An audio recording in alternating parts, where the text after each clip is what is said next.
Do not touch the glass. Do not approach the glass. You pass him nothing but soft paper. If he attempts to pass you anything, do not accept it. Do you understand me? In the screen version of the best-selling thriller, The Silence of the Lambs, the search for an unknown killer creates a strange alliance through a wall of glass. Good morning. Dr. Lecter, my name is Clarice Starling. May I speak with you?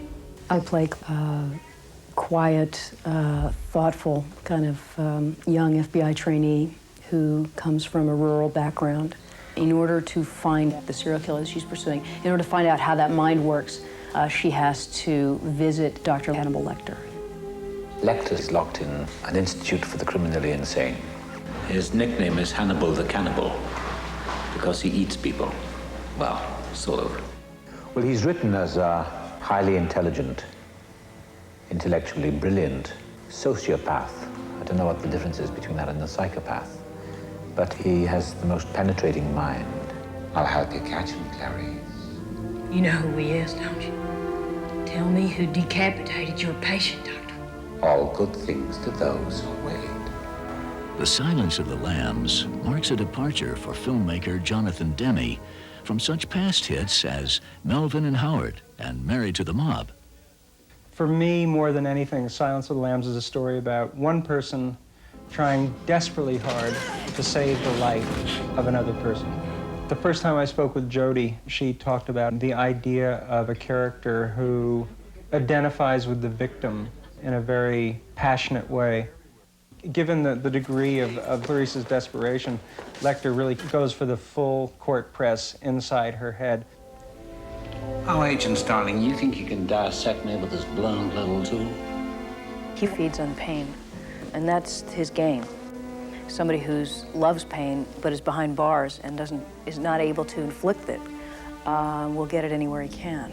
There's a moment in the movie where Hannibal says, You know what you look like to me with your good bag and your cheap shoes? You look like a rube. Good nutrition's giving you some length of bone, but you're not more than one generation from poor white trash, are you, Agent Starling? I can't think of anything more hurtful than somebody standing there saying, I really feel sorry for you. You're really pathetic.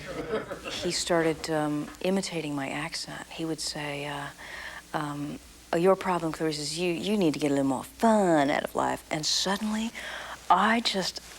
it upset me so much. It like struck a really bad chord in me. Anthony's the nicest man I've worked with in a long time, and the difference between that, of course, and the fury and passion of Hannibal Lecter is very interesting. Working with Tony and Jodie really falls into the category of, and I get paid to do this too, because it's literally such a joyful experience. It was great every morning when we'd do a Lecter scene. Tony would come in and go, "Good morning, Jonathan. You know, you're really the one that's mad." Something in the man's face suggests tremendous decency and intelligence. It's what made him so great for the part of the doctor in The Elephant Man. And he still looks like a great, brilliant, humane doctor, except what we know about him now goes against the grain. Shots fired on 5, repeat.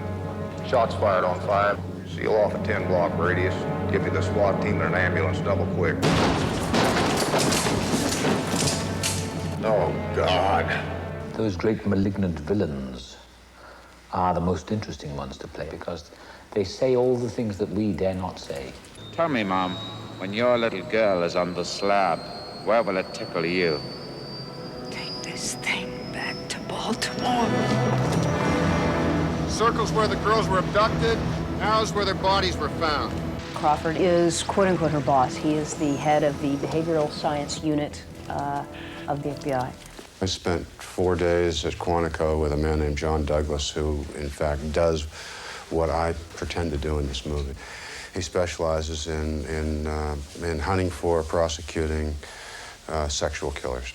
This whole program is called the National Center for the Analysis of Violent Crime. Tom Harris, the author of Silence of the Lambs, he spoke to several of us, and he developed this bizarre character. And it'll be a bizarre character to the public, thinking that someone like this can't possibly exist.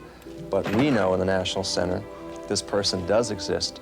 He is a composite of several serial killers. Ted Bundy would put a cast on his hand, and when the right victim came along, the victim would help him. He'd hit her in the head, cuff her, and take her away. And then you'll see a pit. There'll be a scene where there'll be a pit, and that's the Gary Heidnik case out of Philadelphia. Why won't you answer me, please? Ed Gein in Plainfield, Wisconsin. He would kill people, and others he'd dig up their graves. Jodie Foster spent quite a bit of time here at the National Center. We wanted her to see some of the crime scene photographs. I wanted her to experience some of the stress of this job. She actually went out on the obstacle course that we fondly call the Yellow Brick Road with one of our new agents' classes. I don't know whether I was surprised, but I sure was impressed. Any movie that you do where you enter into a certain microcosm, it's certainly the world of the FBI, and you learn things that you could go your whole life and never know about. There's a whole part of the movie that deals with entomology and with the Smithsonian's research into insects and bugs.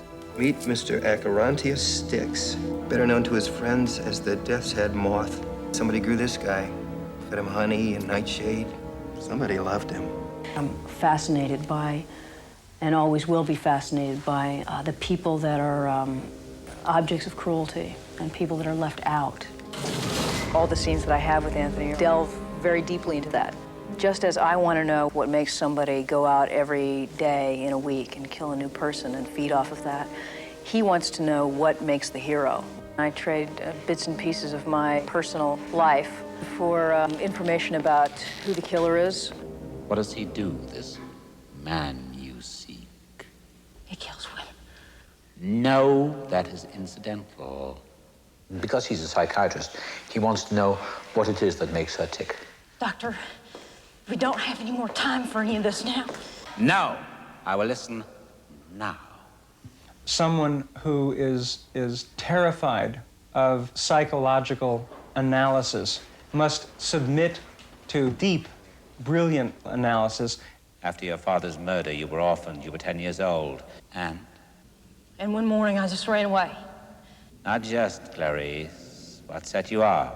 He attacks her with us almost like a laser beam. He knows how to get information from her. Then something woke you, didn't it? Was it a dream? What was it? I heard a strange noise. What was it? Screaming. And he finally gets it out of her. And you think if you save poor Catherine, you could make them stop, don't you? You think if Catherine lives, you won't wake up in the dark ever again to that awful screaming of the lambs. Tell me his name, Doctor.